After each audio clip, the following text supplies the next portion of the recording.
Today we're solving problem 16 from the HMMT 10A of 2021. The graph of f of x is equal to the absolute value of the floor of x minus the absolute value of the floor of 1 minus x is symmetric about which of the following. Here, the floor of x is the greatest integer, not exceeding x. Well, now, what we're going to do is we're going to graph this. But first, we have to notice something. What if we set x is x equal to 1 minus x? Well, when that happens, we get this is the absolute value of the floor of 1 minus x minus the absolute value of the floor of 1 minus 1 plus x.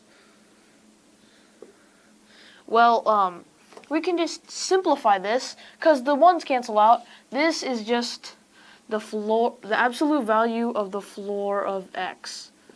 So now this proves a point. Well, f of 1 minus x, so f of x is equal to negative f of 1 minus x, because this just it flipped over. Now, once we've proved that, well, we can start by finding the intercept of this equation. When f of x is equal to 0, we see that the absolute value of the floor of x is equal to the absolute value of the floor of 1 minus x, meaning that the only integer possible is 1/2. So this is our intercept. Now we can start plugging in values of x. When f of 1, when that happens, this is equal to 1 minus 0 in this case. So this is 1. So when x is 1, y is 1.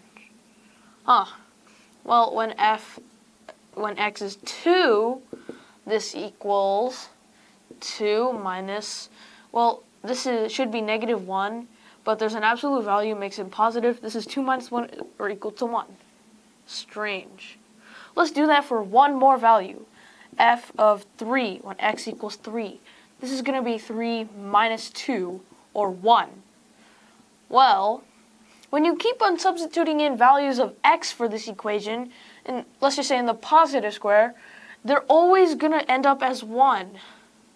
So we found that pattern, which is pretty nice. But let's see what happens when we enter it as a negative. Let's do negative 1. When x is equal to negative 1, this is equal to 1 because there's an absolute value minus 0. Well, that would be negative 1 actually. That would actually be 1 minus 2 and negative 1. Well, we might already see a pattern forming here.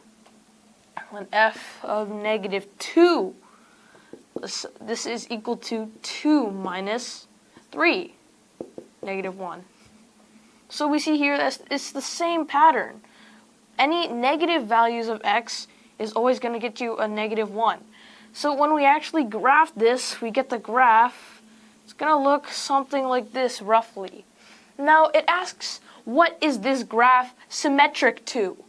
Well, there's two types of symmetry, but basically symmetry is like you choose a point or an axis and you rotate it 180 degrees. If it's the same, then that means it's symmetric.